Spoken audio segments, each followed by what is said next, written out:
les espèces que vous photographiez. D'accord. Donc je vais commencer par ce guide là. Ce sont vraiment de très très bons guides. Donc là vous voyez, c'est un guide sur les mammifères. Vous photographiez la faune sauvage. Oui. Une très jolie passion, la photographie. Oui. Donc c'est comme ceci. Alors ils sont vraiment très bien faits avec une table des matières. C'est vraiment très très bien fait. Vous avez vraiment toutes les espèces. Et ce livre vous apprend à trouver les animaux dans la nature. Donc à repérer leurs traces, les excréments, mais aussi à reconnaître les animaux quand vous les croisez. Par exemple, là vous avez différentes catégories. Donc les insectivores, les primates, les rongeurs, les carnivores, les ongulés, etc. Avec un code couleur. Et ça vous explique vraiment tout. Un animal qu'on croise assez souvent si on vit un petit peu en campagne, le chat sauvage. Donc ça vous explique vraiment tout. Ça vous explique le nom, d'où le chat vient, ça vous explique sa taille, son poids. Vous avez ensuite la répartition, donc où vous pouvez trouver le chat sauvage, ainsi que les mœurs et les habitats, donc ses habitudes, et où est-ce que vous pouvez trouver son terrier en quelque sorte. Et vous avez des images, généralement vous en avez plusieurs parce que ça arrive qu'on ne voit pas bien l'animal, qu'on voit vraiment que la face ou parfois vraiment que le pelage. Donc voilà, vous avez ça, et pour vraiment tous les animaux. Donc c'est vraiment très très très intéressant. Et parfois ça vous explique, vous voyez, quelques détails intéressants. Là pour l'instant c'est pour les élans et les rennes, la différence des bois, etc. Donc à la fin, normalement, pour mieux vous repérer, vous avez une annexe avec des espèces. Donc vous avez toutes les espèces qui sont répertoriées et vous n'avez plus qu'à chercher. Donc il y en a vraiment beaucoup. Et ensuite vous avez même ceci pour vous aider à repérer les traces laissées par les animaux. Donc c'est vraiment très pratique, je trouve. Donc il y a celui-ci pour les mammifères, mais vous m'avez dit que vous cherchiez aussi pour les insectes. Oui, vous ne faites pas seulement de la photo de faune sauvage, mammifère, vous faites aussi dans les insectes de la macrophotographie. Oui, j'ai beaucoup plus de guides concernant les insectes et les papillons. Vous voulez les voir? Oui, d'accord. Donc nous avons beaucoup de guides sur les papillons. Vous avez ce genre de format qui est vraiment un format très réduit, mais qui est aussi très bien expliqué. Donc le truc c'est qu'il y a quand même beaucoup moins d'images, mais ça vous explique quand même beaucoup de choses. Encore une fois, là vous avez la description de la taille de l'insecte, enfin, du papillon, sa répartition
place dans votre sac lors de vos petites excursions. Et c'est vraiment pratique. Parce que vraiment, si vous avez un doute, vous pouvez directement regarder à l'intérieur. Alors que nous avons des livres un petit peu plus conséquents qui, du coup, restent à la maison. Vous avez ce genre de livre qui est quand même beaucoup plus épais et fourni. Mais le principe reste le même. C'est juste que vous avez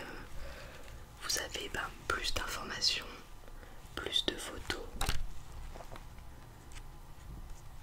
Par exemple, là vous avez un papillon qu'on n'a même pas besoin de chercher, tellement il est présent dans nos jardins. Donc vous avez ici aussi, vous avez la taille, vous avez sa répartition et ses périodes, c'est-à-dire quand est-ce qu'il vient, quand est-ce qu'il se reproduit. Donc voilà. Après, ce qui est bien, c'est que là, vous avez l'évolution. Donc parfois, il vous arrive de tomber sur des chenilles et on ne peut pas vraiment deviner quel papillon ça va devenir. Et là, justement, vous avez un petit guide qui vous montre le stade larvaire, puis le papillon que cela deviendra.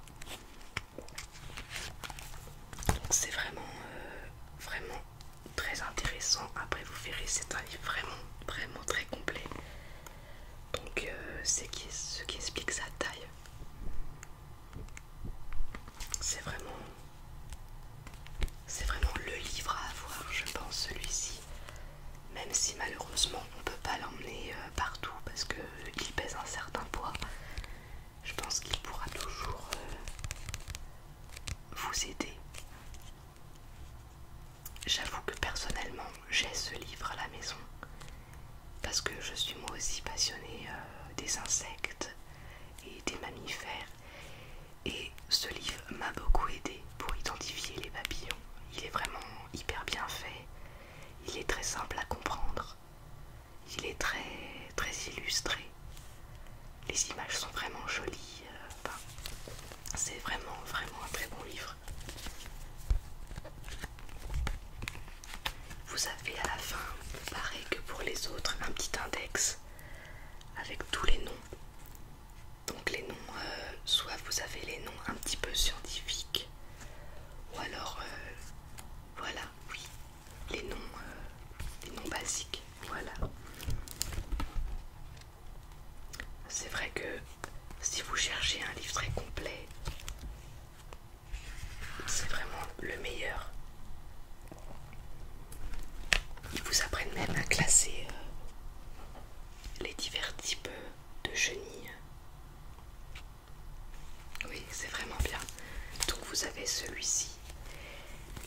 Et nous avons celui-ci aussi qui est de la même collection que celui des mammifères que je vous ai monté précédemment. Donc c'est vraiment la même chose à l'intérieur. Il est vraiment exactement fait pareil. C'est bien d'avoir des livres de la même collection qui fonctionnent pareil, qui sont faits pareil, et comme vous pouvez le voir, de très belles images aussi. Oui.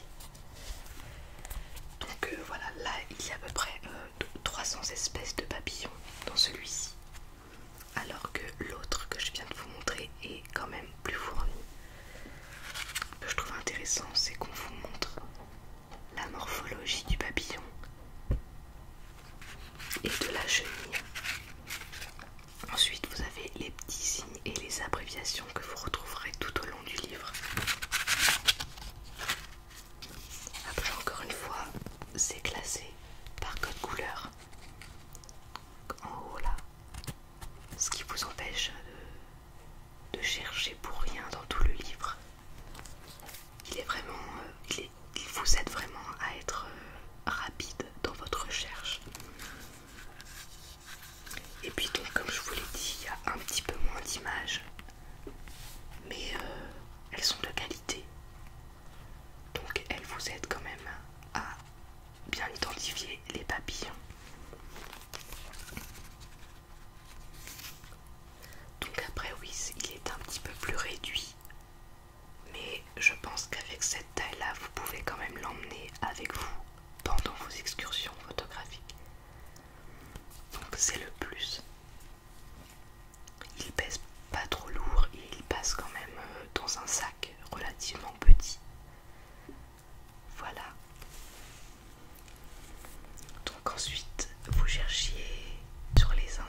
si vous voulez vraiment une petite définition rapide et une information vraiment rapide sur l'insecte, je vous conseille celui-ci.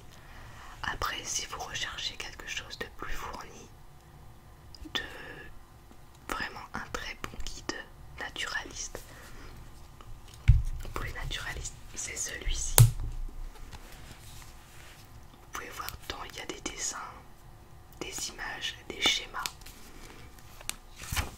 Il est vraiment très bien fait et vraiment très fourni au niveau des informations. Vous avez les différentes coupes, les différents stades.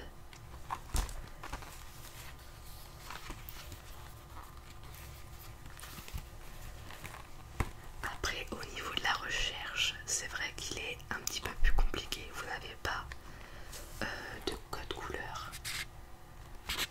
Donc c'est un peu plus pour les gens un peu plus aguerris, les gens qui savent ce qu'ils recherchent.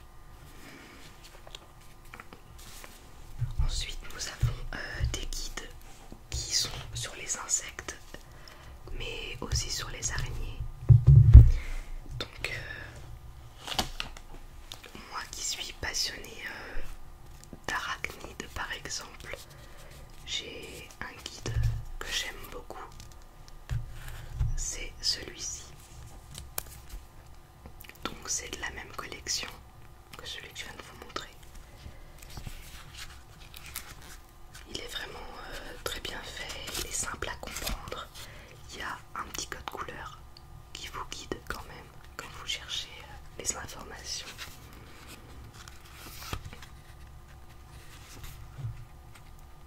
Oui, je pense comme vous que les araignées sont vraiment des petites bêtes passionnantes et très intéressantes et qui font peur peut-être à premier abord, mais qui, une fois qu'on les connaît, sont en fait des créatures vraiment très sympathiques.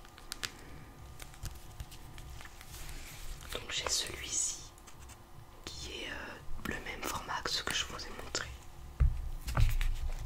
Et il y a celui-ci qui est un format assez sympathique. Je le trouve joli. En plus il est court, enfin, c'est vraiment un petit format. Mais ça ne l'empêche pas d'être complet. Donc c'est ce qu'on recherche. Par exemple, vous voyez les insectes, il y a vraiment des petits schémas, des petites images avec une petite légende en dessous.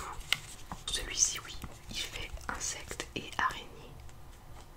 Après, si vous voulez vraiment plus d'informations, il faut peut-être prendre deux séparés. Donc un sur les insectes et un autre sur les arachnides. Vous aurez peut-être un petit peu plus d'informations comme ça. Oui. Et je ne sais pas si ça vous intéresserait des livres sur les oiseaux aussi. Donc c'est pareil, c'est un guide. Donc nous avons celui-ci. Oui, nous avons vraiment toute la collection sur celui-ci. C'est vraiment les petits guides tout simples. Donc c'est pareil, quoi. C'est vraiment par fiche. Vous avez le nom de l'espèce, le nom un peu scientifique.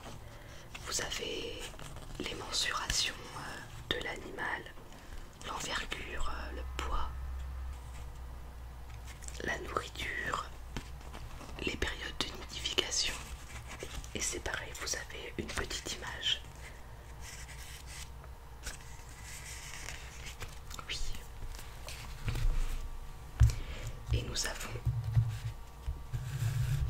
ce livre-là, qui est, je crois, un des livres qui a été le plus acheté concernant les guides d'oiseaux, de par sa taille, qui est vraiment très réduite comparée à d'autres livres. Et c'est vraiment, comme vous pouvez le lire, 160 espèces, c'est vraiment un guide très fourni. Et puis, c'est pareil, vous avez cette simplicité.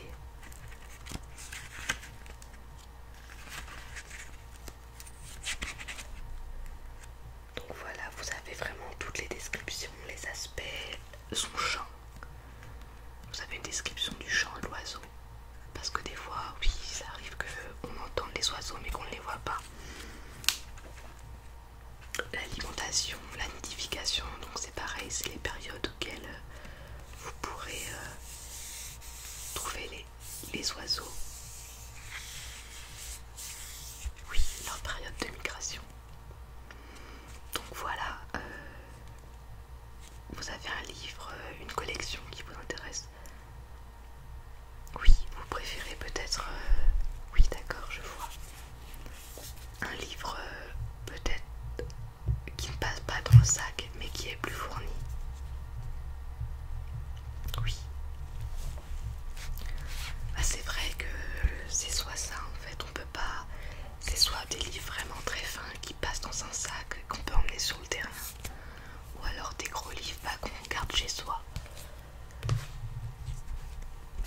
espérant vous avoir bien aidé